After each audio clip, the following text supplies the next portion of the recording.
जय श्री कृष्ण मित्रों। दोस्तों, आपने भी देखा या फिर महसूस किया होगा कि आपके आसपास धर्म, कर्म और पूजा पाठ में लीन रहने वाले लोगों की जिंदगी खुशहाल नहीं होती जितने की दुष्ट और अधर्मी लोगों की होती है। और यह सब देखकर आपके मन में भी कभी ना कभी ये सवाल जरूर उठा होगा कि आखिर अच्छे लोगों के साथ बुरा क्यों होता है।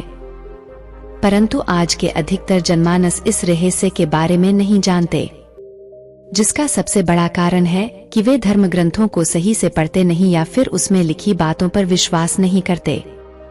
आज के इस वीडियो में हम आपको बताएंगे कि आखिर अच्छे लोगों के साथ हमेशा बुरा ही क्यों होता है, जिसका वर्णन भगवद गीता में भगवान कृष्ण ने विस्तार से किया है। तो चलिए बिना किसी देरी के आज की यह वीडियो शुरू करते हैं।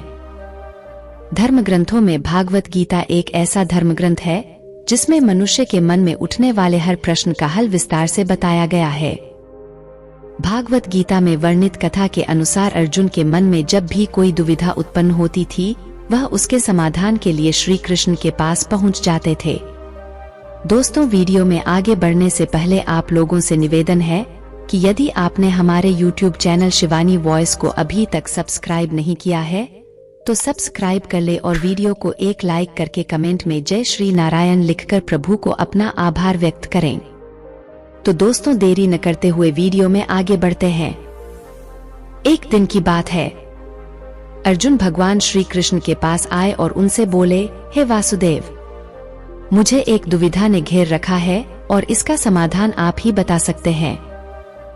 तब श्री कृष्ण ने अर्जुन से कहा, हे धनंजय, अपने मन की दुविधा विस्तार से बताओ, तब मैं तुम्हें उसका हल बताऊंगा। तब अर्जुन बोले, हे नारायण, कृपया कर मुझे यह बताइए कि अच्छे लोगों के साथ हमेशा बुरा ही क्यों होता है, जबकि बुरे लोग हमेशा खुशहाल दिखते हैं। अर्जुन के मुख से ऐसी बातें सुनकर श्री कृष्ण मुस्कुराते हुए बोले, हे पार्थ, मनुष्य जैसा देखता है या फिर महसूस करता है, वास्तव में वैसा कुछ नहीं होता, बल्कि अज्ञानतावश वह सच्चाई को समझ नहीं पाता। श्री कृष्ण की बातें सुनकर अर्जुन हैरान हो गए और बोले, हे नारायण, आप क्या कहना चाहते हैं? मेरी समझ में नहीं आया। तब श्री कृष्ण बोले, अब मैं तुम्हें एक कथा सुनाता हूँ जिसे जानने के बाद तुम समझ जाओगे कि हर एक प्राणी को उसके कर्म के हिसाब से ही फल मिलता है। अर्थात जो बुरा कर्म करता है उसे बुरा फल मिलता है और जो अच्छा कर्म करता है उसे अच्छा फल मिलता है, क्योंकि अच्छे कर्म और बुरे कर्म तो मनुष्य पर निर्भर करता है। प्रकृति प्रत्येक को अपनी राह चुनने का मौका देती है।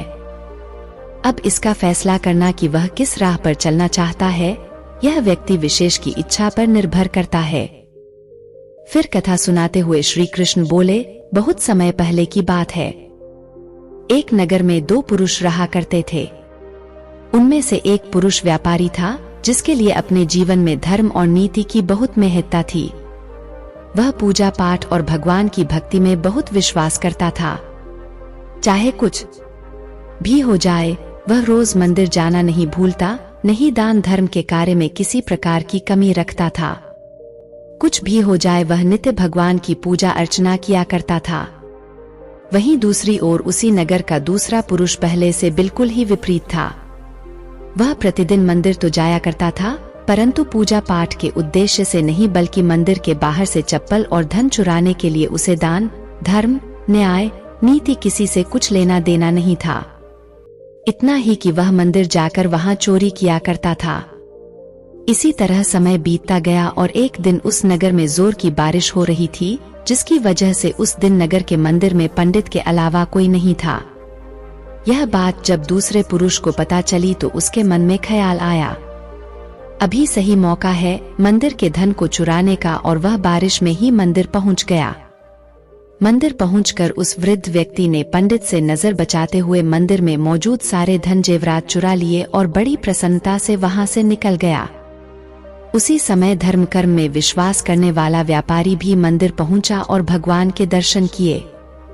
परंतु दुर्भाग्य से मंदिर का पुजारी उस भले व्यापारी को ही चोर समझ बैठा और शोर मचाने लगा। शोर सुनकर मंदिर में लोगों की भीड़ जमा हो गई और सभी लोग उस भले व्यापारी को ही चोर समझ बैठे और उसे अपमानित करने लगे। यह देखकर वह भला व्यक्ति हैरान हो गया और उसे समझ नहीं आ रहा था कि उसके साथ क्या हो रहा है। फिर वह किसी तरह लोगों से बचता हुआ उस मंदिर से निकल गया, लेकिन दुर्भाग्य ने उसका साथ वहां भी नहीं छोड़ा। मंदिर से बाहर निकलते ही वह एक गाड़ी से टकरा गया और घायल हो गया। फिर वह व्यापारी लंगड़ाते हुए घर को जाने लगा। तभी रास्ते में उसकी मुलाकात उस दुष्ट व्यक्ति से हुई जिसने मंदिर का धन चोरी किया था। वह झूमता नाचता हुआ और जोर जोर से बोलते हुए जा रहा था कि आज तो मेरी किस्मत ही चमक गई, एक साथ वह भी इतना सारा धन मिल गया। जब व्यापारी ने उस दुष्ट आदमी की यह बातें सुनी तो उसे बहुत हैरानी हुई और क्रोधित हो उसने अपने घर जाते ही भगवान की सारी फोटो निकालकर फेंक दी और भगवान से नाराज होते हुए अपना जीवन व्यतीत करने लगा। कुछ समय पश्चात दोनों ही व्यक्तियों की मृत्यु हो गई और दोनों यमराज की सभा में पहुंचे। उस व्यापारी ने अपने बगल में उस दुष्ट व्यक्ति को खड़ा देख क्रोधित स्वर में यमराज से पूछ ही लिया कि मैं तो हमेशा अच्छे कर्म करता था, पूजा पाठ, धर्म में विश्वास रखता था, जिसके बदले मुझे जीवन भर सिर्फ अपमान और दर्द ही मिला, और इस अधर्म करने वाले पापी व्यक्ति को नोटों से भरी पोटली आखिर क्यों? इस पर यमराज ने उस व्यापारी को बताया कि पुत्र तुम गलत सोच रहे हो। जिस दिन तुम्हें गाड़ी से टक्कर लगी थी वास्तव में उस दिन तुम्हारे जीवन का आखिरी दिन था, परंतु तुम्हारे किए गए अच्छे कर्मों के कारण ही तुम्हारी मृत्यु एक छोटी सी चोट में परिवर्तित हो गई। और इस दुष्ट व्यक्ति के बारे में जानना चाहते हो तो पुत्र, दरअसल इसके भाग्य में राजयोग था जो कि इसके दुष्कर्म और अधर्म के कारण एक छोटे से धन की पोटली में परिवर्तित हो गया। श्री कृष्ण अर्जुन को यह कथा सुनाने के बाद कहते हैं, पार्थ, क्या तुम्हें तुम्हारे प्रश्न का उत्तर मिल गया? ऐसा सोचना कि भगवान लोगों के अच्छे कर्मों को नजरअंदाज कर रहे हैं, यह बिल्कुल भी सत्य नहीं है। भगवान हमें क्या किस रूप में दे रहा है यह मनुष्य की समझ में नहीं आता, लेकिन अगर आप अच्छे कर्म करते हैं तो भगवान की कृपा सदैव आप पर बनी रहती है। तो मित्रों, इस कहानी से यह पता लगता है कि आपको कभी भी अपने कर्मों को बदलना नहीं चाहिए, क्योंकि आपके कर्मों का फल आपको इसी जीवन में मिलता है, बस आपको उसका पता नहीं चलता। इसलिए मित्रों, मनीषियों को चाहिए कि वह हमेशा अपने जीवन में अच्छे कर्म करते रहें, क्योंकि श्री कृष्ण ने गीता में भी बताया है कि किसी के द्वारा किया गया कर्म बेकार नहीं जाता, भले ही कर्म अच्छा हो या फिर बुरा। तो मित्रों, आशा करती हूँ कि आप भी आज से इस कथा का अनुसरण करेंगे। फिलहाल आज की यह वीडियो यहीं समाप्त होती है। अगर आपको हमारी ये वीडियो पसंद आई हो तो इसे ज्यादा से ज्यादा लाइक और शेयर करें। साथ ही अगर आप हमारे चैनल पर पहली बार वीडियो देख रहे हैं तो ऐसी ही पौराणिक और आध्यात्मिक कथाओं के लिए इसे अभी सब्सक्राइब कर लें, और हमारी आज की वीडियो कैसी लगी हमें कमेंट करके जरूर बताएं।